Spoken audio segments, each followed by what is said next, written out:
All right, let's jump in. My name for everybody on the call watching the recording is Max Bernstein. I run a program or I have a methodology called Cognitive Fingerprint. I actually don't want to explain that right now because I think it would spoil a lot of what we're going to get into today. If you saw any of my articles or any of the preview leading up to this, you probably have a decent idea of what we're going to talk about today and what me and Sean were actually just talking about too, is just the opportunity we now have with AI to really understand ourselves better, ourselves better, our audience, our clients, and just data better. But specifically, I like to look at this in ourselves because my methodology is called the cognitive fingerprint. It really does help us examine different layers of our thinking, really understanding how we make decisions, why we make decisions, when we make decisions, our blind spots, just so much different stuff that goes into that. And we don't, and again, I don't want to spoil a lot of this stuff for you right now, but it's super, super exciting. I do that, I write about it, and been a marketer for, well, I was in marketing, I started in the brand side experiential, did another 6 years in pet healthcare and pharma, then another couple years in CPG that we were talking about and managed a baby brand. I went from pet healthcare, which is, I guess, fur babies to actually real babies into CPG brand with Nook, cups, tableware, etc.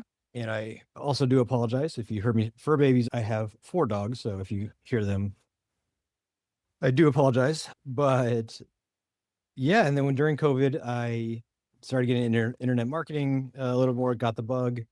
And after 16 years in corporate, when they said it was time to go home, or go back in the office, I said, no, it is not. And so I just have been doing all this since COVID. And 2 years ago, I went just face first into AI. I'm StoryBrand certified. I had just gotten StoryBrand certified. I love the methodology. If you guys aren't familiar with it, it's by Donald Miller. It's a messaging framework. And right when I finished, I just got back and I guess GPT 3.5 or 4 had just come out and somebody showed me a prompt that did a pretty darn good job of doing everything that I had just been trained to do with StoryBrand. And I said, oh my goodness, I need to fix something and I need to prepare, especially as a marketer. I just saw the writing on the wall. And so I went all in on AI. And for the past 2 years, I have been absolutely obsessed with it. I think a good way because I mean, every day is like Christmas to me because there's new tools, new stuff to play with. It's just so fun. So every day for 2 years, 8, 10, 12 hours a day, I just love it. So specifically, though, again, we're going to go into cognitive fingerprint. This is methodology I developed, and I'm super excited. So let me jump right in and let somebody else explain this for us. Good afternoon. I am Albert Bernstein. Welcome, members of Kazora. I am told you are creators, writers, the kind of people who ship content every week. You write newsletters, build audiences on Substack, turn ideas into published work while everyone else is still outlining. Yes, you know what you create. But here is my question. Do you know how you create it? Not the tools, not the workflow you documented in Notion. I mean, the actual thing that happens in your head when you sit down and the right angle for a piece just appears. That moment when you know exactly which story to tell, which hook will land, which idea your readers need to hear this week. Where does that come from? I have been studying a most peculiar phenomenon. The better someone becomes at their craft, the more invisible their methods become, even to themselves. Your brain, in its brilliance, has automated your genius. Even my brain does this. I cannot tell you how I came up with E equals mc squared. I was just sitting there, with bad hair, and then chunked your patterns, stored them in the subconscious, made you faster and more effective, but also harder to explain. You cannot see your own expertise because you are inside of it. Today, we are going to change that. Shall we begin? I can never miss out on an opportunity to use AI for something else creative. And demonstrate other ways to use AI, because part of my unique expert, or I guess invisible expertise, or cognitive fingerprint, what makes me different is I love just being creative and doing things just a little bit different. I had to do something a little bit fun there. I wanted to tell you a quick story about somebody I've been working with. His name is David. He gave me permission to use this example, but it is one of my favorite examples of when we started working together. Part of what I do when we start working together, people give me a lot of transcripts and I start building out their cognitive fingerprint, and I help them analyze it, systematize it. On our first call together, I got on a Zoom with David and we were going through his transcripts, and I was showing him how to do some of the extraction and how this works. But we pulled up one call of one of his clients, and he helps coaches, entrepreneurs, pastors. And in this one call, this was a pastor that he had gone back and forth with as part of the coaching session. Because the transcript had the timestamps in it and we analyzed it, one of the things that AI pulled out after we gave it a cognitive fingerprint and started looking for this stuff was that every time in this transcript and another transcript, when somebody asked a question to David, he would pause for a little bit and he'd wait around 20, sometimes up to 30 seconds. And by doing that waiting, the person typically would answer their own questions and come to their own conclusions themselves. And while David, he didn't even realize he did this. He was doing the call, but it was a part of his coaching that was super, super effective in what made him different. But because he's an expert and because these patterns have been ingrained into his brain, is just automatic, and he didn't even realize he did this. As we started working through this, I wanted to show you what came out on the other side is an article, right? This is an article that came out of this called the 30-second rule. And I'll read some of the parts of this. You can see how powerful this becomes. And this is an example to illustrate what is possible with some of this stuff. The 30-second rule: your silence solves more than your advice. I want to share something that might feel uncomfortable at first. I was sitting with a senior leader last week, successful church, growing congregation, solid finances, but something was off. I could feel it in how he was talking about his staff. I just need better systems, he said. I just need better systems, he said. And then he kept talking. I did something that used to terrify me. Nothing. I just waited. Around second 15, his voice changed. By second 25, he said, actually, I think I need to fire my administrator. By second 32, I've just known this for 18 months. I just kept finding excuses. I still hadn't said a word. You can see how powerful now these insights become when you can then identify things you haven't seen before and then turn them into content.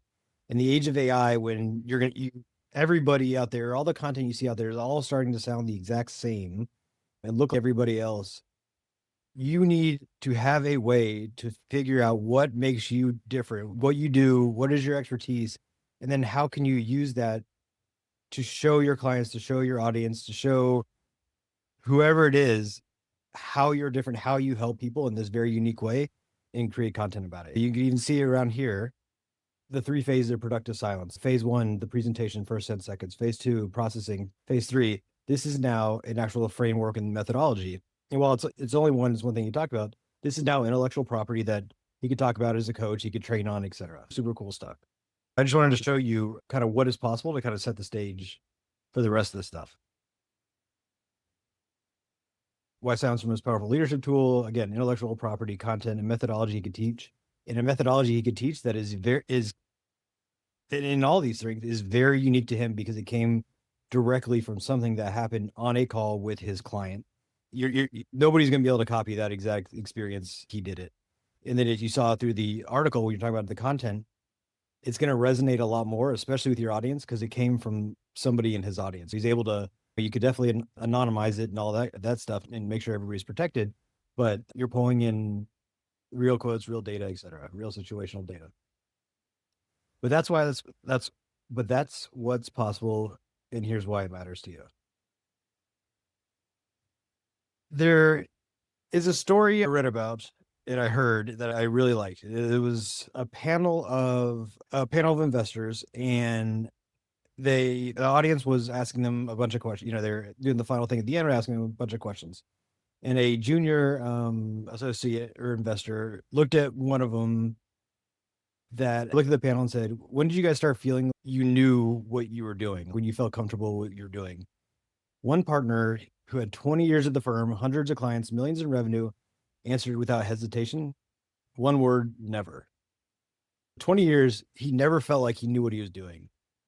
And that's not imposter syndrome. That partner actually has proof of what he's doing. He's up on that stage. He's got tons of clients. His track record is undeniable. But what he's describing is something else entirely. His expertise has become invisible to him. The better he got, the more automatic his thinking became. The more automatic it became, the less he could actually explain it. The less he could explain it, the less real it felt, even though he's creating results every single day. As he accumulated all these years of experience, anyone who starts developing mastery, anyone who starts to develop expertise, these things that you do with clients, when you are demonstrating that expertise, when you are problem solving, they're going to start becoming a lot more automatic for you. And the more automatic they become for you, the more it is part of your subconscious and how your brain accesses it. And so the harder it becomes to explain it. And this is the expertise paradox. The better you get at your work, the less conscious access you have to what you're actually doing. And a few examples that you may relate to, if you walk into a meeting or you join even a Zoom sometimes, and you just sense something's off, you can just tell something's not right or there's something's going on before anyone actually says a word. Or if you just look at two options of something someone presented to you and you just know the right one without actually quite knowing why, or someone's presenting a problem to you and you just see something that they can't see and you help them solve it very quickly. I see this all the time when I'm talking and working with copywriters.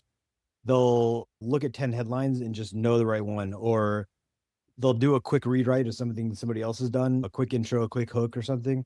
And you'll ask them, how did you know that was the right one? Or how did you just write it like that so quickly? I don't know. That's just what I do. I just do it. And I'm sure with whatever your zone of expertise, I'm assuming bet probably quite a bit on it. A lot of times you say, I'm not sure. I just do it. If you have a level of expertise, it feels almost automatic to you. But the problem with that is what all the research tells us is people who can actually articulate their methodology can consistently outperform people who can't. Even when the inarticulate person, the person who can't explain it, has more expertise. And I pulled this in, we were talking about StoryBrand earlier. People don't buy the best products.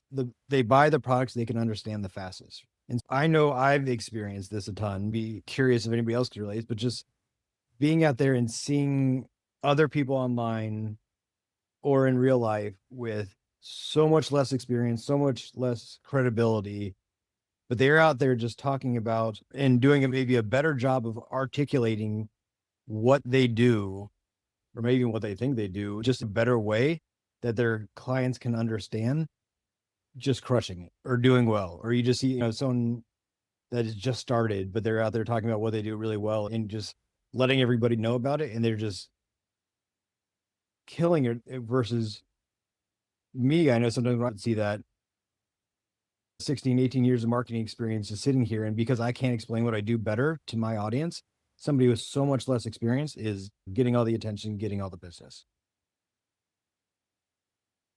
But the good news is you have everything you need to stand out. You have everything you need to show clients and your audience what makes you different, how your unique way of doing things can help them in ways that nobody else can, how your unique combination of patterns, decision making, etc., can help them in ways that nobody else can. Nobody else has the levels of those exact experience that have shaped your decision making patterns that you have. You just can't see it yet. Why can't you see it? There's just one concept I want you guys to understand to get all of this. And again, it goes back to the iceberg, to the unconscious. On the surface of our brains, we have that's going to be the facts, the frameworks, the whiteboard stuff, and then the how you do things, which is going to be like our techniques, the processes, the SOP stuffs, all the surface level stuff, right? The rest of our brain, which is the largest part of under the iceberg, the part we can't see again, is the when and why we choose things, the micro decisions, our gut calls, contextual judgment, in the meta level of this, the how you think about thinking, the mental models, the pattern recognition, the just know part of this. And the deeper you go, the more valuable it is. The problem is the deeper you go and the more valuable it is, the more invisible this is going to all become to you. Because all that stuff below the waterline, that's what's going to make you different. And that is what's going to be hiding in the transcripts and what we'll go through today. But before we do get into your transcripts, and if you have any now, I would encourage you to see if you could pull some up, because we're going to do a few prompts and some live exercises. So I want you to make sure you guys do walk away with some really good stuff today. I want to show you what can be pulled from some people at the top of their game when you look at even some very basic transcripts, looking at experts as we get into this. And now that you understand a little more about how the brain works and the patterns, I want to show you a video of Gordon Ramsay. And this is an expert, obviously in his domain, doing something that is very obviously very basic, just cooking scrambled eggs. I'm here to give you a masterclass on making perfect scrambled eggs, and I'd like you and my wife to join in, please. Where is Carlsen? No. Never ever seen eggs before you cook them. The eggs sound great, and they sound watery. Gas on 3/4 full. Your eggs will be transformed after this, trust me. Remix. Couple of slices of butter, nice chat. There's salt and pepper there, but eggs can be transformed into something so delicious. A basic humble egg. Clean the pan as you go along, plastic paper all the way around, or it's still not steaming right away. And we never whisk an egg before it goes in the pan either. See what I'm doing now. See how I'm clearing. Now you come onto the heat. We come off there, we continue stirring. Do you know why? Because we continue to cook. Butter's melting nicely. And the secret behind any great scrambled egg is to make sure we stop the cooking so they don't become rubbery. Now we get nice and light and fluffy. Now, how gorgeous they look. Looking good. This is where it takes on a completely different level. A little spoon, sour cream or creme fraiche, just a teaspoon. Salt, pepper at the end, see that? No. Look at that fluffy nut. That's what we're going for. You guys saw that was just very basic scrambled eggs. But if you take what he did there and you start running it through with AI, you start breaking down the deep levels of thinking with this. He has got the very first level of what I call declarative knowledge, but it's just the very surface level stuff. What he says: stir continuously, take the pan on and off the heat, don't add salt too early. Then you have another layer of knowledge where you start to get a little bit deeper, which is going to be the procedural knowledge of the techniques and execution. The spatula angle is probably 45 degrees to the pan surface, not perpendicular. The stirring motion, circular scraping, not beating. The pressure variation, which is lighter on curds, firmer on the pan scrape. But now we start getting into the real expertise, right? The judgments and the decisions, the micro decisions based on context. When to pull off heat. He's reading the curd formation and it varies 3 to 7 seconds. How long off the heat? So based on visual texture assessment. Speed adjustment, faster when he sees large curds, slower when fine. Stop point, based on shimmer and consistency, not timer. All these little micro decisions that I'm sure for him just feel completely automatic. Probably doesn't even realize he's doing a lot of these things. And if you were to ask him, what he'd say probably about this is, you just know when they're ready, or it's a field thing. I can just tell when those eggs are ready, or you can just see it happening. So while all the other stuff you probably read, the surface level is the stuff you probably just read in a basic cookbook, that kind of stuff you need here. When you start getting this, and we could probably even go deeper if we had more context and more longer transcripts, you're going to start getting into these micro decisions of something just so basic as scrambled eggs that an expert's making that they probably can't see. So it's super cool. And I'll show you one more before we jump in to kind of really bring this to light for you. Then Get that. Just look at what he's doing. Competing against 10 players simultaneously. That in itself is not extraordinary. But Magnus cannot see the boards. He's facing the other way. So he has to keep track of the positions of 320 pieces blind. And the number of possible moves, infinite. Magnus comes out on the most amazing thing I've ever seen. Do you have any idea how extraordinary this looks to? No, it's one of the amazing things in chess that you don't really need board. You can. But it transcends chess. I just can't fathom what you've just done. It seems it's supernatural. And so for Magnus, you just see him pointing his head. It's just in there for him. He doesn't know. But the very surface level stuff, what he could tell you, probably he knows right away, is the chess rules, the legal moves, opening theory and standard lines, piece values, endgame principles, checkmate patterns. But then as you start getting the techniques and execution, again, as we start getting deeper into this stuff, he's got board visualization. So he holds 10 separate patterns, separate positions in memory. He tracks 32 or 320 piece positions without seeing them. He calculates 3 to 5 moves ahead per board. Pattern recognition. He sees the tactical motifs in under a second. Conditional knowledge. What are these micro things? And this is where you kind of see how this could apply to just about any kind of strategy or problem solving. Is which board needs attention now? So threat assessment. When to play aggressively versus consolidate. Risk evaluation. How to allocate mental energy across 10 opponents. Whether position is winning, drawing, losing, instant evaluation. Which opponent is weakest? Adjust strategy accordingly. The feel when a position becomes critical. And what he says about it, you don't really need a board. You could just keep it all in your head. He doesn't even need a board. It's insane. He really just can't explain how he does it and I think from another interview, the interviewers, this is just like supernatural how you're doing this. But he's obviously on the 0.01%, but it's the same concept of hitting a level of expertise of showing you when you achieve a level of expertise, how you just can't explain it. Our brains are just chunking these patterns and then operating almost automatically. I said it's nerdy party time here. I am going to see one. I'd love to toss it to you guys because I just gave you a lot. Does anybody have any questions, comments, feedback? And then we'll jump into doing some fun transcript stuff because I want to make sure you guys are walking away with stuff and I help you guys out on the call. This is y'all's call. Let me make sure I can see the chat. If anybody has anything. Yeah, Julie. Do I have to unmute? Okay. Really cool. For just kind of a procedural question, what's the prompting strategy that you use to pull the categories are the same? So I imagine you prompted with those categories. Can you say a little bit more about how you used AI to pull those things out of those transcripts? Yeah, so it's going to be the same experience or a very similar experience prompting that we're going to go through. That I'm going to actually give you the prompts that you can run on your own transcripts in a second, and I will run one live actually. If anybody is willing to be a brave volunteer, we could use one of yours live. If not, I have one that I can use and demonstrate for you guys. But yeah, you're exactly right. It's the categories here. So part of what makes up a cognitive fingerprint is these 4 different levels of your thinking, which is declarative. This is very surface level stuff. Anyone's going to be able to Google this.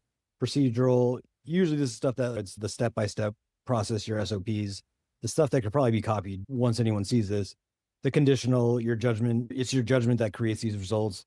The metacognitive stuff. And this is the most valuable stuff is how you think about thinking. What are your mental models?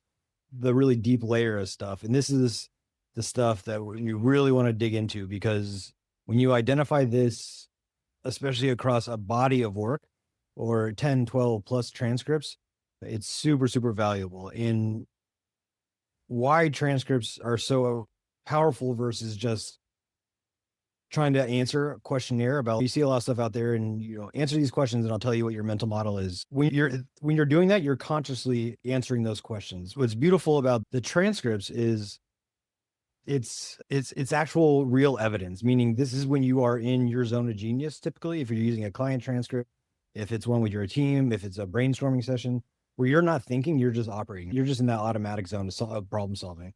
And so when you can use those to get real evidence-based data for AI to work with, it's able to do that. And so I will share these in a second, but to answer your question, these are what some of the prompts do look like, right? So it's the normal business thing that you see. It's pacing in the transcript. It's speaker identification, because the first thing I want to do is make sure we're actually identifying the right person to analyze. Because if two people are on the call, the last thing we want to do is cross over patterns. We want to get very clear on who it is analyzing.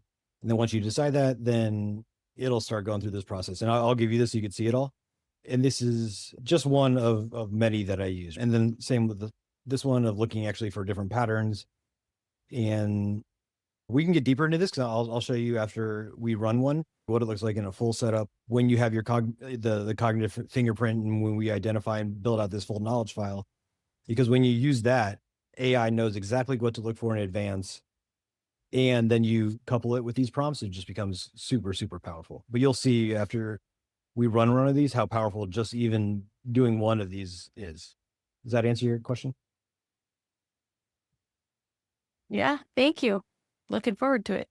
Awesome. Looks like John is volunteering, maybe?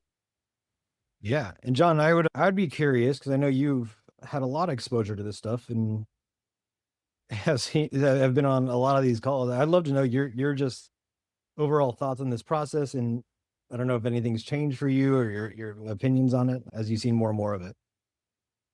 Yeah, I did one. I don't know. I did it with you, I think. I don't know where it is. And basically it dissected my conversation style, my coaching style, which 90% of it I was not aware, which was really cool because then I started to think, okay, well, how do I improve my conversation? How do I use those techniques? And it also pointed out things I was doing that I probably would want to change. Yep. But it did it in a nice way. It wasn't like my mother-in-law talking to me, which how much I hate. It was it's very cool, actually. Yeah, it's super cool. And just like you said, there's so many layers to this, and what you identified obviously is just one. It's just coaching style, and there's a couple of things in there you say you didn't like what you did, but if you're not aware of that, you can't change it, right? You can't improve on it. You can't get better if there's no awareness on it because there's nothing to work on. Exactly. And then on the other side, you can see what you are doing well and really lean into it. So I did this with somebody else recently, and we pulled a random transcript and we were going through it and we pulled out all these patterns and all the stuff her client walked away with and how it was impactful for her and how it helped her in this really cool and unique way. And at the end, and then after I showed that to her, after we went through it, she goes, "It's so funny that you picked that one because I walked away from that call and I didn't really know how I had helped this person. Was that even a good call? I'm not even sure if they got much out of it. I don't even really know what I did." And then we went back and we looked at it and we brought it through this process, and there was so much stuff, and we were able to pull out her client's comments going back and forth and zooming out. There's almost like zooming in and zooming out and looking at all that. She realized, like, oh my gosh, she got so much out of this, and you could tell by her responses, she really did. And here's exactly what she got out of it. And so if you think about coaching, analyzing yourself and working with your clients, of course, you're analyzing yourself in what you're doing, but also think about how much more now she can improve as a coach, as a whatever it is for that client to do a better job for them, right? And you start collecting these and you start tracking the patterns across the calls. Okay, on call 1, what happened and what were the patterns? Okay, call 2, what happened, what were the patterns? See the progression of these things. If you are a craftsman or an expert and you really care about creating transformation for people, and I'm sure everyone here does because you're here working on this stuff, this is amazing because you could do just such a better job. And Sean, that's kind of what we were talking about. You want all the tools that are available to you to help your clients. Somebody said this to me recently, another coach. It was, my job as a transformation coach is to create transformation for my clients. That is what they hire me to do. And for him, he said, it's up to me to create that transformation in any way possible, even if I directly can't create it. And for him, that meant going out and getting other resources, talking to other people, using other people, bringing other people in to help them. And for this, it was also, what are the other tools out there that I have access to that I could use to help create that transformation? It's just working on all of us. It's just working on our crafts to be better experts, it's part of the game of mastery. Max, the other thing that really got me very, very excited. This just happened the other day. I ran through any of these exercises, and I've got one client I've been working with for a year, and we speak every single week. I've got over 50 recordings that I'll put into the system, and it came out and it said, whether you realize it or not, basically you speak in frameworks, and it identified the frameworks for me. Now I'm on this whole thing where now I've got to identify and build out the frameworks, and now I'm thinking about a book on the frameworks. That's cool. It's just fun. You're exactly right. It goes back to you have everything you need. And what I talk about all the time is everyone's with all this new information, all this new technology, everyone's trying to create, but you don't always need to be just going out there creating something new. You have everything you need. You're doing stuff every single day. You just need to go inside and extract it. Go discover what you have and build on it. John has a whole book of frameworks he didn't realize he has. That's just, and you go back to the metaphor. That's just the tip of the iceberg for all this stuff. And John, did you want us to run one of your transcripts, or do you? Sure, whatever you need, man. Yeah. If you could toss it, you could send it directly to me, and then we'll roll one of these puppies. They just pull out. I just gave you 5. Where did you send them? Chat. In WhatsApp? Oh, they just came through. Okay. Yeah. It's the same person. It's just he and I. It's easy for the system to identify. Okay, cool. Let me just download these real quick. 2 seconds. While I'm downloading, I saw something about privacy. Shouldn't. No. Somebody asked something about privacy in healthcare. There are ways to protect your data. You can have all these transcripts, even record the transcripts locally. They always stay on your computer. They're not being exposed to anything. And then what we can do locally is there are ways to anonymize those transcripts. You could get as deep as you want with that, but you pull out names, pull out any confidential data, pull out intellectual property, completely anonymize it, because those kind of details don't really matter. You're looking for the patterns. You're looking for what's actually happening below the surface, right? And you could throw in fake names, you could throw in aliases, all that kind of stuff, just so you can keep track of it as you're doing it. But what you'd want to do is completely anonymize it locally and safely, and then bring it back into AI. When it has it has no idea where that's coming from, who that is, any of that personal stuff. Did that let me know if that cleared that up for you. If not, we can do more stuff. Yeah, this is not anonymized. Just if everybody would not keep it. Not that there's anything big about it, but okay, cool. So I'm going to attach everything John just sent me. He sent me 5. You could do this for 1. If we had more time, I honestly probably would do these each one by one, then maybe run some different stuff against them. But I think this will be fun to see what it does. Toss them all in there. And it's as simple as literally just copying this thing out of here. So let's do one. So the decisions you didn't know you made. Go there. We're going to just toss that sucker in there. And I could just hit enter, and if there's 5, I just want to give it a little bit of context. Obviously, AI, garbage in, garbage out. The more context you can give it, the better. So because he gave me 5, I'll just say I have 5 transcripts from John and his client, Nathan. Please run this prompt against all 5 of them. We'll see what this sucker does. This will work in ChatGPT, Gemini, Grok, whatever you have. I am a huge Claude fanboy, so everything I do usually goes in Claude. Lots of reasons for that we can get into more time at the end, or if you have questions about why I gravitate towards one over the other. But a lot of this becomes use case and preference. So the way you have this set up, is it going to provide results for each conversation, or is it going to aggregate them automatically? So the prompt was actually designed just for one, but I want to see what it actually does. Okay. A lot of times I will toss stuff to AI, give it as much context, and then check the results, and then pivot if it's not what I'm looking for. All right, it's already compacting the conversation because we gave it so much data. And if you guys haven't seen this is a relatively new feature within Claude, where it's instead of just giving you the error of, oh, you just gave me too much context window, and it just gives you the automatic halt, it'll actually help compact part of the conversation and working so you don't lose everything that's going on. So you may have given it a little too much data, but we're just having fun here. So, and again, John, if I was working with this, I'd probably do each of these one by one for something like this, but then aggregate and synthesize and run patterns against each of the output at the end. This is where I wish you could have 2x on live. You get so used to YouTube and speeding everything up. If we could only figure out how to do that on commercials on TV. Yeah. I don't watch too much regular TV anymore. It's either the only live TV I watch now, I think it would be sports. Yeah, but I'm assuming you watch we had Landon. a question from Natasha. Can you paste the prompt here? Yep, I will paste it. Oh, apologies.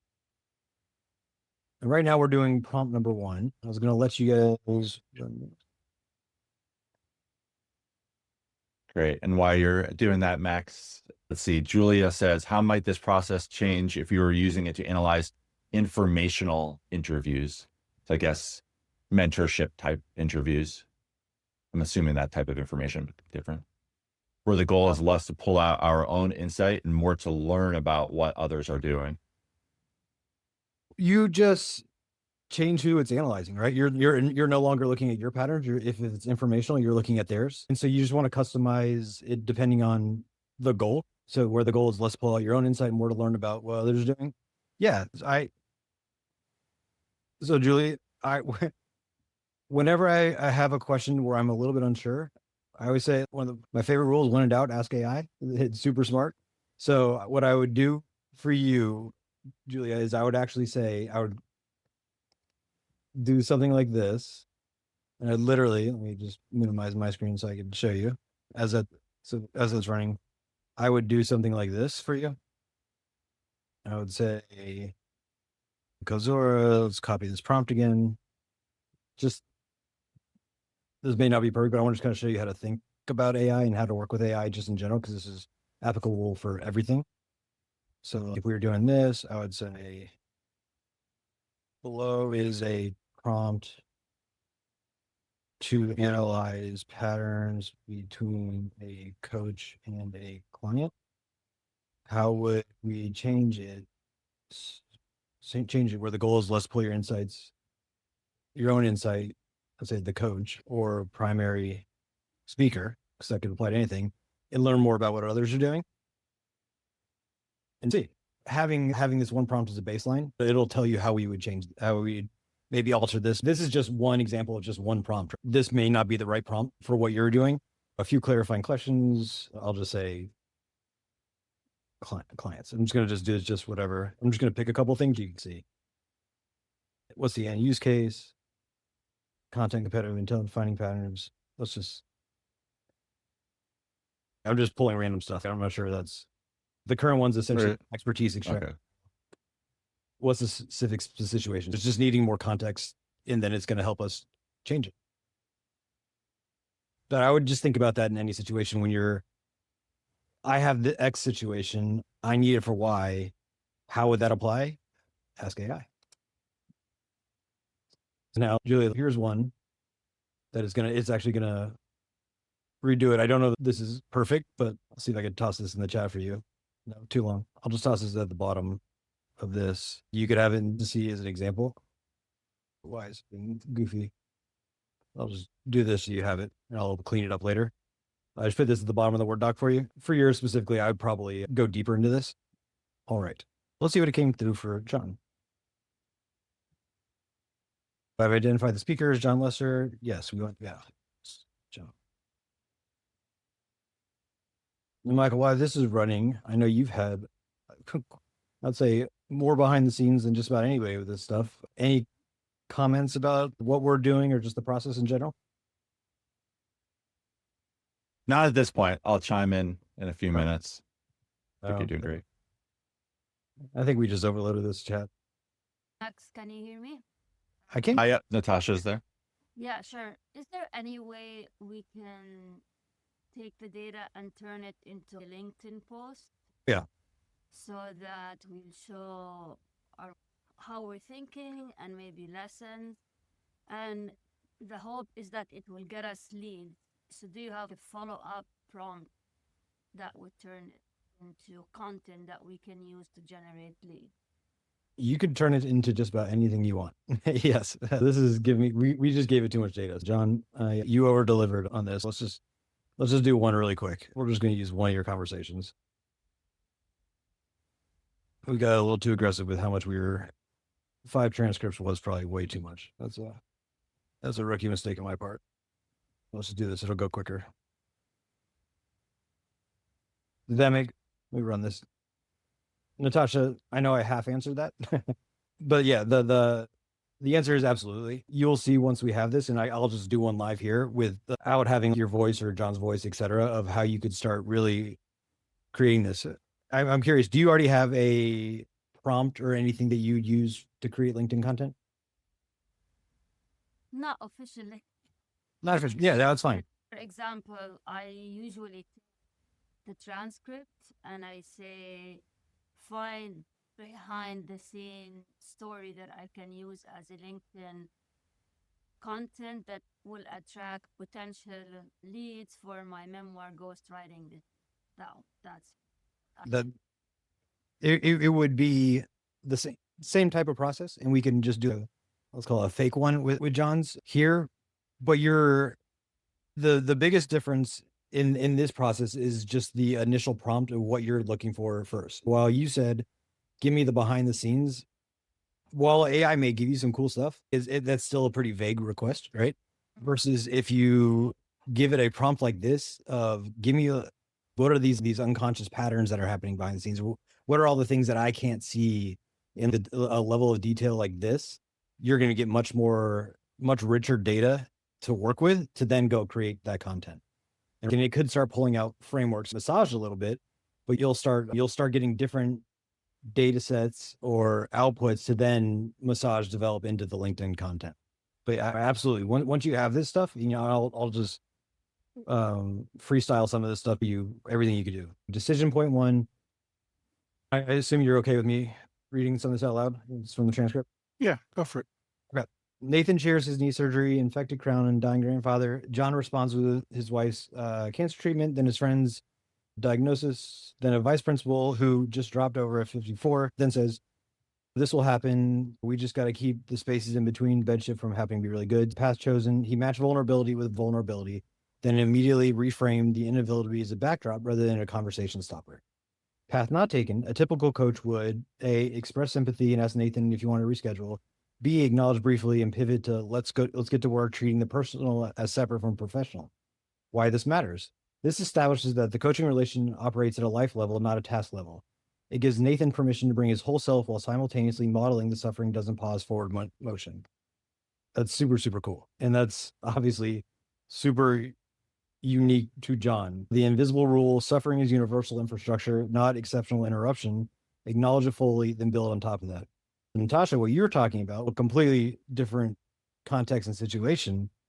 You can see now, zooming out and pulling, we wouldn't use, obviously, the example, but the type of content you can create out of that would be super powerful and could really not only resonate with that audience, but give your audience, your potential clients, really deep insight and connection to who John is as a person and how he's unique, how he's different from all the other coaches out there. Decision point 2, Nathan says his skateboarding story is constantly challenging myself and pushing boundaries. John asks, but what happened around you?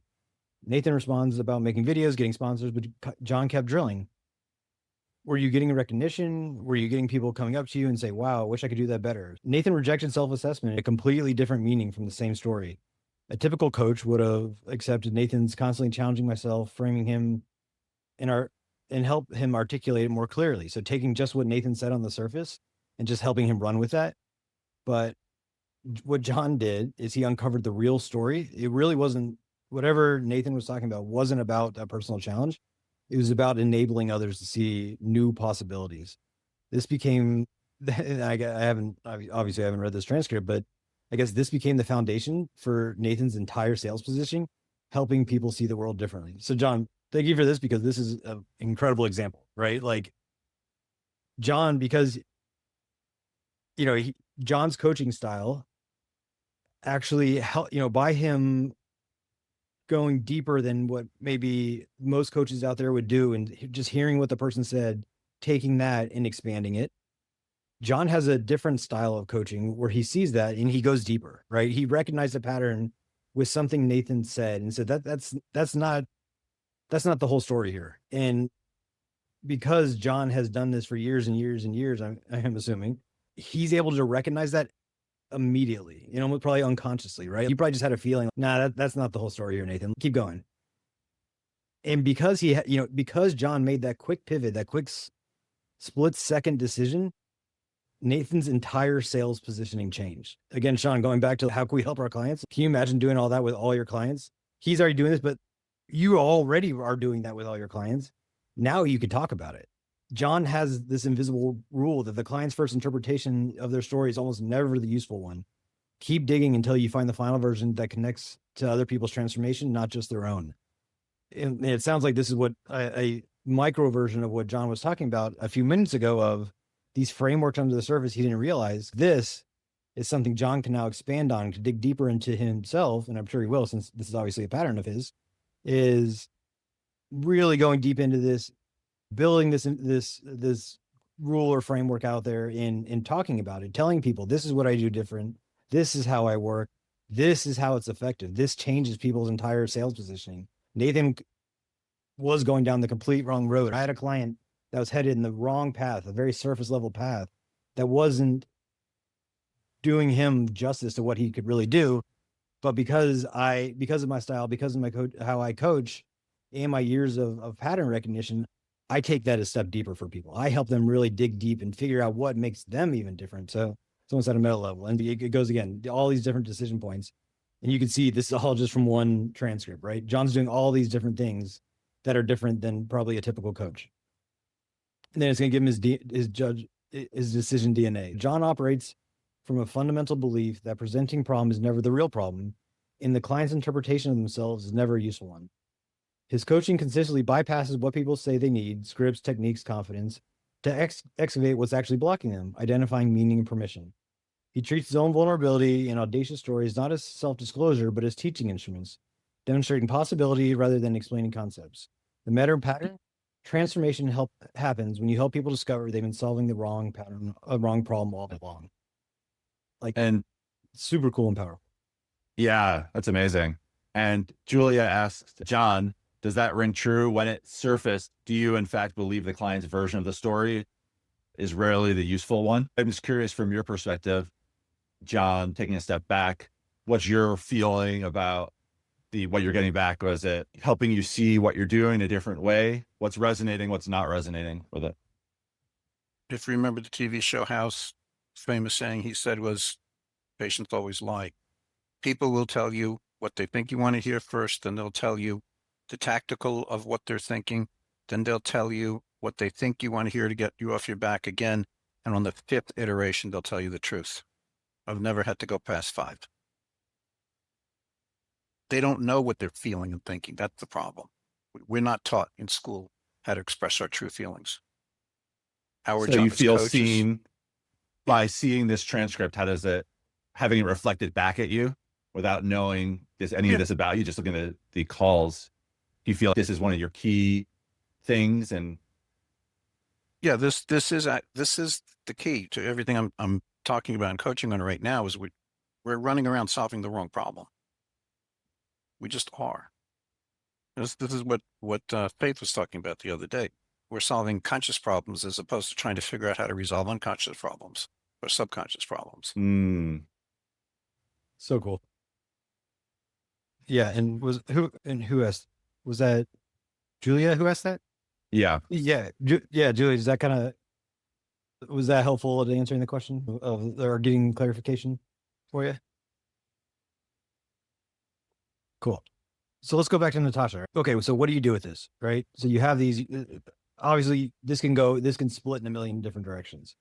And when you're working obviously with your own AI, and I can show you how I normally set up projects when you get a lot of the stuff in there, but okay, you could do LinkedIn posts I or just created a prompt that says where I took your prompt, all of your prompt, and I say create a follow-up prompt that will create a LinkedIn post that will attract clients based on the data that was extracted from the first prompt. So that I think that that's what I'm gonna do. It's a follow-up prompt. Would that work? Yeah, that would absolutely work. Obviously, what would make that even more powerful is if you're working inside, again, you obviously are your own AI, but bringing it into something like a Claude project or a ChatGPT project and loading up information about your avatar, your target market, all that kind of stuff to make sure then you're working in alignment with all that stuff, and it gets much more detailed, much more pointed at exactly what you want to do. But yeah, there's a million ways you could take this. So looking at all of these key findings, what I would say in protecting the identity of one on all, what would be some, I'm going to say this just because we're on a newsletter call, a bunch of newsletter writers. So what would be some unique newsletter angles I could write about? People attract more clients like.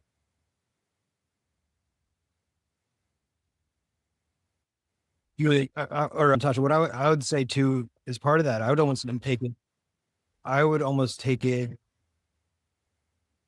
a step further too and break that down a little bit. So where you said, all right, just give me some LinkedIn posts.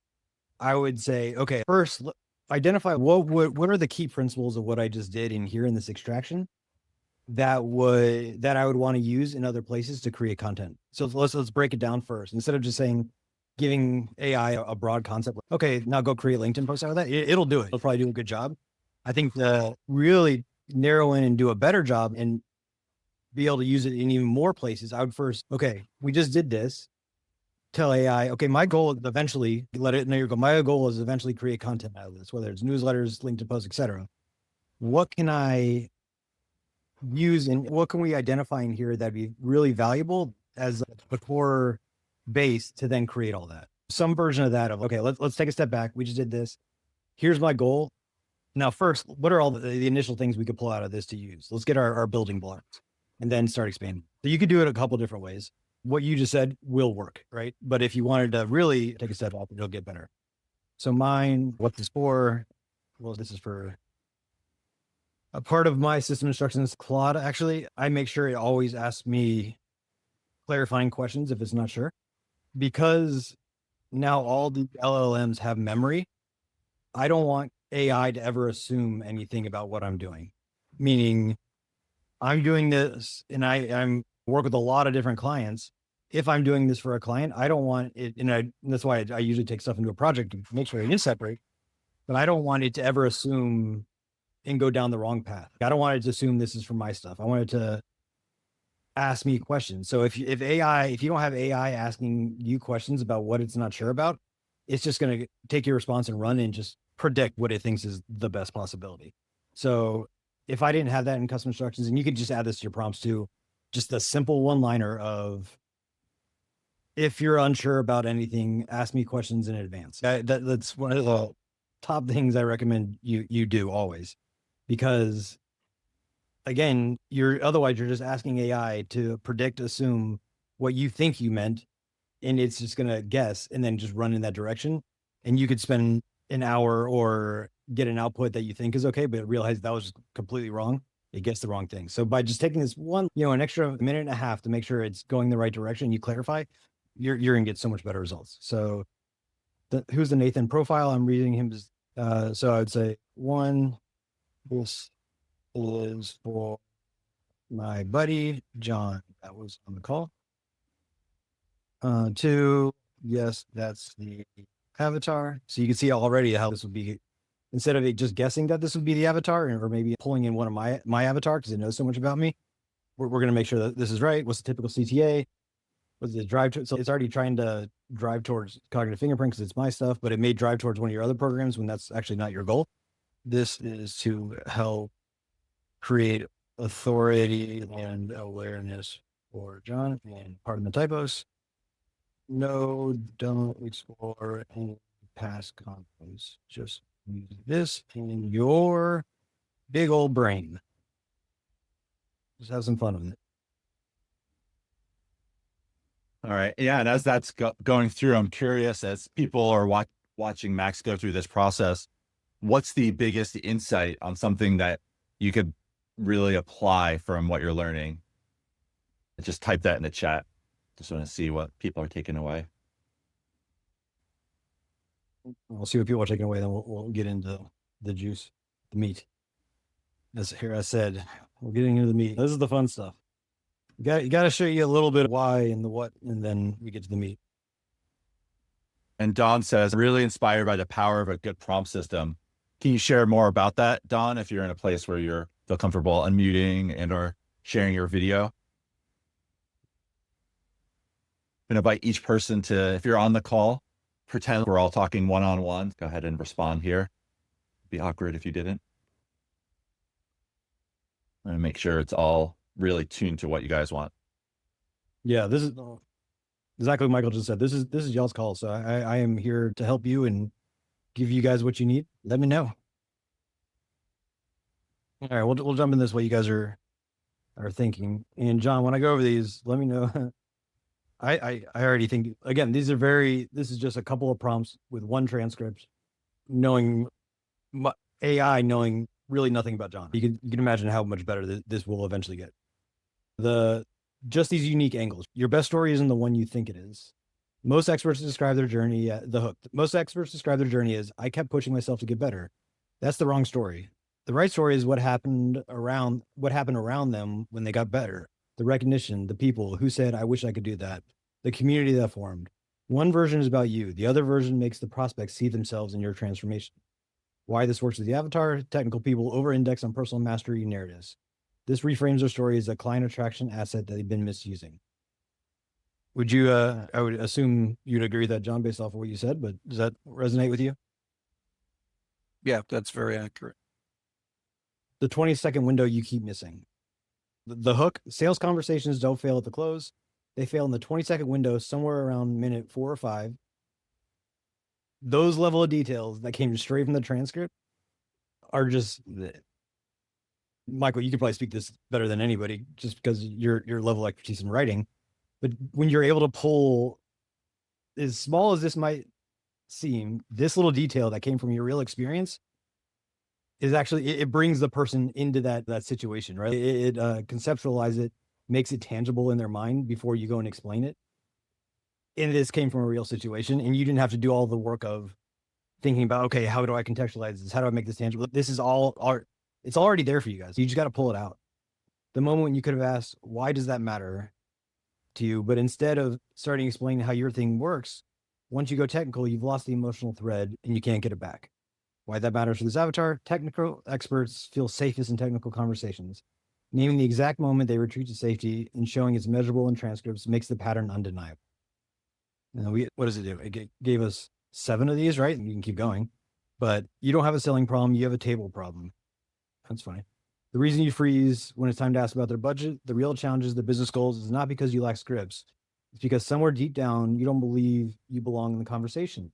You see yourself as the drone guy or the designer, or the tech person, not as someone who advises business outcomes. That identity gap is the whole problem. The new tactics won't fix it. I would have to guess here, and I would bet this is very accurate, that most technical people, when people try and help them with their marketing, their whatever it is, they're giving them a lot of new tactics to work on to compete in their market. But here, and because of what John did, it's the identity gap that's missing with these guys, right? In John, it can now have an authority style post showing why he is the person, why this identity gap is a problem, and why he is the person to help you solve that. Every other coach is probably showing all these technical experts, okay, go talk about like that thing you did with this new tactic to improve XYZ system, or all this surface level stuff that everybody can see.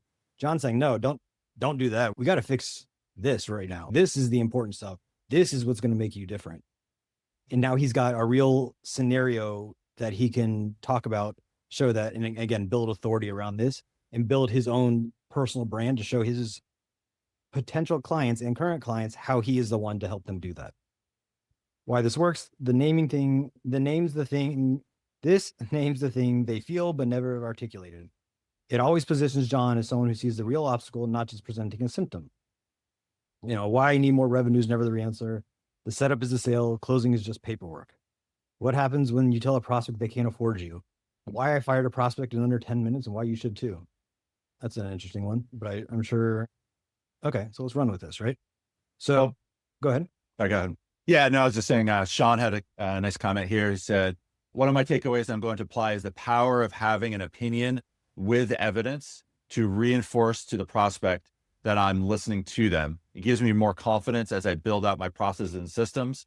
I'm in the process of putting together a proposal for a prospect. So the process will get a good test next week when we dialogue about the proposal. Yeah, go ahead, Max. I was gonna say, Sean, that's exactly right. I just used this and I'm about to do it again today. This is my best secret weapon for proposals. It is incredible when you use this level of diagnostic of your first call with a client, right? Of just, let's call it a discovery call, whatever. And then you apply this level of insight to that transcript and work with AI and be like, okay, I'm putting together a proposal. This is our first discovery call. Help me. And I go deep and just to say exactly what you're trying to do there. And what I'll do is I'll work with it and I'll pull out everything, document the surface level stuff, everything the client said or whoever said that they think they need on that call. Now let's dig a little bit deeper. Based off of this transcript, what are all the things that they didn't say, but may have implied that they don't even know they implied that they think they want? Okay, so now you're starting to get deeper there. You're starting to go below the surface and you're starting to pull out, okay, they said they want this thing, but I think what they really want is over here. And here's the evidence to back that up. Now your proposal is going to look completely different than a copy paste proposal they may get from somebody else. Here's my system. Here's how I'm going to work with you. It's blah, blah, blah. This is how I work with my client. Same stuff. Yours is going to be, this is how I'm going to work with you, Bob, as an individual client, et cetera. And based off our calls, this is how I think this is going to help you. And it's these very custom solutions just to that person that you come back and they almost read it and be like, you're reading my mind. And this is exactly what I need. And you can take that so much low. Then Sean, depending on the level you want to go with this, then you can go and do more research on that person. You can go do more research on that company, bring that into the conversation, go do competitive intelligence. What are other people in the market doing? What are they saying? What are they saying that they need in that company? What are other people going? Where are the intersects? How can I get them there? What is their audience? What is the market actually saying they want? Is this person actually doing that? No. All right, let's bring that in. You can see in all of what I just said can be done 20, 30 minutes. But what does that work? What is that 20? If you're thinking about the hourly rate of what you charge, that 20 or 30 minutes can be anywhere between $1,000 and $50,000 an hour when you're thinking of that level of work you're doing just to take that extra step and think about that. And I do that for all my proposals and they just become so much more powerful. Again, it's almost a combination of you're reading my mind and also, oh my God, I didn't even think I needed that over here based off the synthesis of all that stuff I just said and bringing it back to them. It is just, I don't know. It's a superpower, secret weapon that I use all the time. And one other little sneaky trick, Sean, if they are up for it and what I'm doing with somebody else is saying, I want to make sure I'm giving you exactly what you need.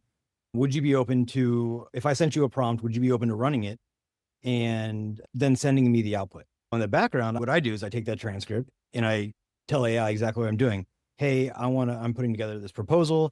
I want to get as much information about this person as possible. This is what we're working on. Here's the transcript from our first call. Help me put together an interview style prompt that I could send to them that when they send it back to me, it's going to give me everything I need to over deliver for this person. Right. I did this last night. I send this to them. I say, hey, here's the prompt. This is going to just really help set the foundation, the baseline to give you exactly what you need and probably things you don't even realize you need. If you could take 10 minutes to answer this, toss on voice dictation, it's built into the apps or whisper flow. I'll send them a link. Just hit the button and just yap for 10 minutes. And I actually tell them voice dictation is actually way more powerful than sitting thinking texting AI is going to pick up on all the subtle stuff. Are they saying things? Did they say things 3 times? If I was writing this stuff out or somebody's writing this out, they may only say it once. I nailed that point. Let me move on. But because they said it 3 times, looking at the deeper pattern, that must actually be more important than they're letting on here. They brought that up 3 times in this interview. Let's zero in. That may need its own line item or that whatever. There's cues like that, then picking up, and you're just gonna. They're gonna. People say people go to the doctors. They want their doctor to know exactly what is wrong with them and how to fix it. Right? You are diagnosing their situation at an expert level versus anybody else that's also, especially if you're competing for other. You're always competing for something, right? They're always choosing whether to spend their time with you, spend their money with you, or something else, whether it's a course, whether it's whatever. How is this going to be so much different? Working with Sean, this is just going to crush everything else that I'm going to do because I'm showing you, I know more about you and what you need and how to solve it than anything else on the market. And here's how I'm going to deliver it for you. Here's how much costs. And it's like the acceptance rates on those proposals versus not is incredible. So that was I love that. Yeah. So I guess one thing is you could take what you extract from the expertise and turn it into an article or a LinkedIn post. Natasha was talking about that could generate leads, or use it to create much better proposals. And what I'm hearing too is you can extract information about your voice, so the article writes in your voice, about your customer, so that your article really is reaching your target customer, your key framework that you name, and then also the hook, so that when someone's coming across the article on LinkedIn, they click on it, they're interested in reading it. Those are just some things that I'm hearing as you're talking. Yeah. And Natasha, when you said, can I create a LinkedIn post? And I got excited and it could do whatever you want. That was me trying to hold back because as you see, what we just did was one prompt from one transcript and we went down one path. There are infinite ways you could scale this, but it's building that habit, building that foundational structure to do that. Let me stop share for 1 second. I want to make sure I have this for you guys because I want to show you what this looks like too when you get this lined up a lot more. I'll go back and reshare. Share my screen again. Yeah, when you think about when I said before, bringing this into a actual project and loading it up with doing especially if you do the full deep analysis, again, what I call the cognitive fingerprint. And the cognitive fingerprint, when I do it properly with people, it's a 25 to 30 page document about all their patterns, all their blind spots, all this great stuff in a master document. And while it's super fun to read through and there's so much stuff in there, what is more valuable about it is it creates a incredible knowledge file inside your projects to operate from. Here's a test project with somebody I worked with. But when you load that up and you preload it for each person, what I'll do is I'll do that. I'll load it up with their cognitive fingerprint, and then I'll actually create a series of several prompts and load those into the project. So I'm never having to even think about the prompts. I've set up the custom instructions. No matter what I do, it'll analyze the transcript and actually suggest the best prompts to run against this for me. And then we run. Now my projects almost operate like GPT or a little micro SaaS. And we're getting a little more advanced, but I think part of what I have to do is show people what's possible because you don't know what you don't know. This is normal cloud project, but customized cloud project. But hi, the test project. Are you ready to work on something today? Again, this is preloaded with so much more of what I talked about. Yes, I want to create something new, a newsletter article, podcast, keynote, speech, blog posts, social media, or expertise extraction. I have content I want to process, a coaching transcript, podcast recording, speech or workshop, client interaction. These are all customized to whoever it is I'm working on. If they do one-on-one meetings, that would be an option for them. Or pattern discovery. I want to find out what I don't know. Paradox patterns, cognitive fingerprint, framework development, or just quick actions. I need something specific. I need to go find a story.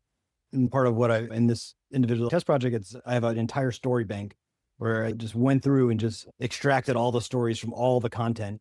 So now when I'm writing about any kind of content, I have a whole bank of stories categorized that I could tell it, hey, go pull, I need some stories for this article that I've written about before, go pull those in, right?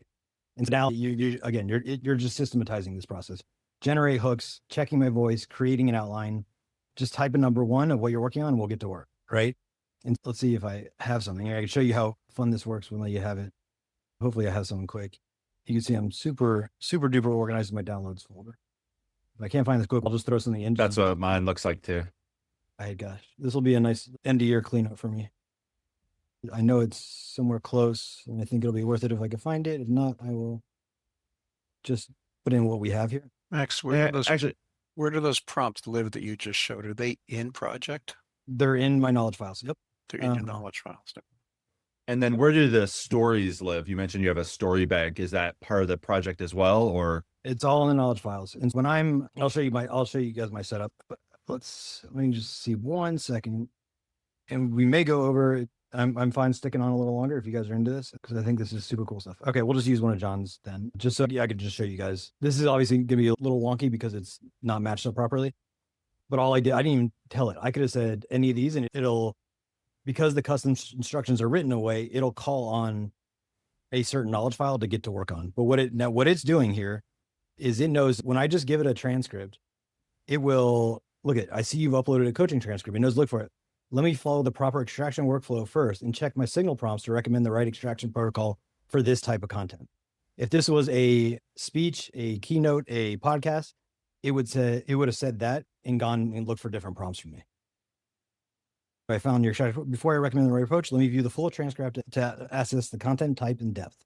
Now it's saying, okay, let me go see this in base. What I've done too on the back end is it's all of the prompts have almost like a rubric or a scoring thing that's saying, I have to flag. This is only 1 minute long. No highlights. There's no coaching in this file. Okay, that's good that it flagged that. Let's use this because we know that's not. No, you probably want to use a different one. But what I could show you guys is Whisper Flow, but that's fine. I just want to show you how I set up a knowledge file. So I have a nice diagram that'll make this make more sense for you. How I set up it's in here somewhere. I guess at a high level, it looks like, or at one level, it looks like this, where people come in, we call it intake form, but it's really just me building all their stuff, getting all their transcripts, getting all their data. And then I get a cognitive fingerprint. Then I build a series of different prompts, of signal prompts, looking for certain things inside the transcripts. And then I create asset prompts okay, now that we have pulled those patterns, now we pulled that stuff, how do we now create assets with those? And assets could be the LinkedIn posts, it could be blog posts, it could be frameworks, it could be courses, it could be books, it could be whatever it is that you do. It's in there. And then I create a series of pattern prompts. So as you start collecting this stuff, it's a project. As you put more transcripts in there, as you collect more patterns, then I create customized pattern prompts that you could say, okay, based off of all the transcripts I have in here, based off all the X I have in here, what are the best pattern prompts? Which is some of the pattern things I should be looking for? So you're able to now take a step back and from a strategic level, look at stuff and see, okay, what are the emergent properties of all the stuff being in here? What are stuff that I can start synthesizing? And you just become a much better operator at that level. And I had And can you share that on one level more concrete? So for example, what are the emergent things? Could you give examples of that, or can you give examples of the signals there? Just a really good example. So I was helping another marketing coach. She had 7 clients. They all went through a very similar 6-week coaching process with her, right? The content for each of them was basically the same, but they're all done at an individual level. And so at the end of that, what we did is we took all the transcripts and brought them in there, analyzed all 7 people individually, had the extractions that came in, all the data that came from that. And then once we had that done, then I was able to start asking it questions, just some of these things like what I should be looking for, and things like, okay, what we realize is on 90% of these, and this is, I can't remember the real numbers, but this is something very similar. She thought the real breakthroughs were happening around session 6, but on session 4 or session 3, whatever it was, every single person had their breakthrough around, let's call it minute 50 or slide 20, whatever it is. There was a certain part of session 3 that every single person was actually having their breakthroughs around. Okay, cool. If all that's true for all of them, and I thought it was happening down here, what is actually happening here that's creating that breakthrough? I'm doing something really good here. What can I learn from that moment there that's creating that breakthrough and zoom in on it? This is happening across all of my clients. So that emergent property, that synthesis of looking at all those, I can then say, okay, what's happening here? How can I now double down on that part of the presentation, where before that was a normal thing that I did for everybody. And I thought it was happening 2 weeks later. And that's where my attention was going. But it's happening so much earlier. Now that I know that, how does my content change? How I deliver this to people? Do I need to bring that breakthrough moment even on week one? You could see, this is an example, and Michael, you know this is what you're looking for, but that level of emergent type property of that, finding what that breakthrough moment was, maybe that breakthrough moment becomes the actual entire course. Maybe all this other stuff is just window dressing and I'm wasting my time. And I just wanted to focus on just that part. Or maybe the other parts are still important, but I need to take what I'm learning here and apply it across the board. And yeah, and did that clarify for you, Michael? Yeah. Yeah. And at a high level, it's hard to see inside of a project itself. I set up my custom instructions really just to be an orchestrator for the rest of the project. So this is just saying, here's what the project is, and here's what all the knowledge files are, right? This is everything I got in my project, and making so much of working with AI is just labeling them properly. So you're never relying on it just to guess what to use when, almost setting up like if then statements. If this, then use this file. And then it goes there. And that's how you saw when I put in that transcript, it knew, okay, it has a transcript. It's a coaching transcript. Let me go and look at all the first level prompts here to see what are the best prompts in here that based off this transcript, I need to go run. Custom instructions saw that. It goes in here and it's looking through all these now. And it's saying, okay, which of these do I need to run? It runs those, and then you get your output. Based off that output, it's going to then go look to the next step. Okay, here are my outputs. What inside of these assets, what of what I just extracted would make for the best assets? What can I create with this stuff? And then the patterns, et cetera, et cetera. And this is how I set up almost every project I have. This is, I would say, almost at a meta level, almost some inside thinking about how I think we're all going to be working with AI later. And I don't know how advanced you are now, but how you should be thinking about you and AI at that very high level being an orchestrator of helping it decide which context, which data to use to help you get the best outcome possible. This is all a little more advanced. I just wanted to show it to you. What we did at the beginning of just running the prompts in your stuff and just getting in that habit is more than enough.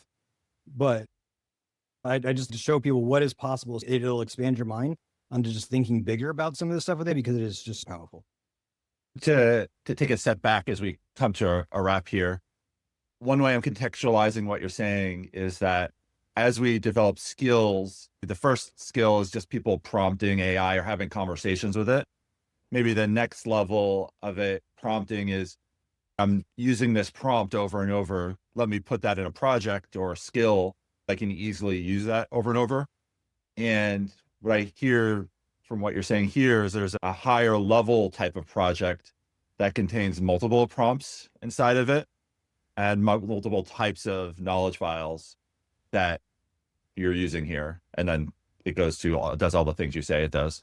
Yeah, exactly. It's starting small, figuring out what works at a very meta level, starting small, figuring out what works.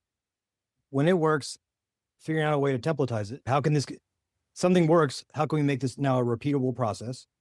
And then just systematizing it. When you start thinking like that, that is how you build your own systems and how you start creating massive efficiency across everything that you do with AI. And again, you're already doing this stuff. You're just not taking, when I say you, everybody here, some of you guys may be just crushing and doing all this stuff. But generally, when I see people work on stuff, you're already doing all this stuff. It's just a mindset. It's a perception. It's just thinking about, okay, this worked. How can I turn this into a repeatable process? Okay, now that it's a repeatable process, now that I have this collection of workflows, how do I make these collection of workflows all work together? So I don't have to think anymore. I just spend an hour with this client. How can I extract the most out of this as efficiently as possible? Yeah. Yeah, this is awesome, Max. Thank you so much. You really gave a lot and over-delivered. And there's a lot of prompts people can play with. And for those who don't know, each creator does 2 sessions. So this is Max's first one. The next one that you might want to put in your calendar right now is January 8th. So we're taking a little bit of a Christmas break and holiday break. And maybe on that one, this class, people got an overview, they got the prompts. Maybe on that one, people can actually set it up live and get a feel for it. So it goes from theoretical to, okay, I'm doing this now. I've gone through a few reps. How does that sound?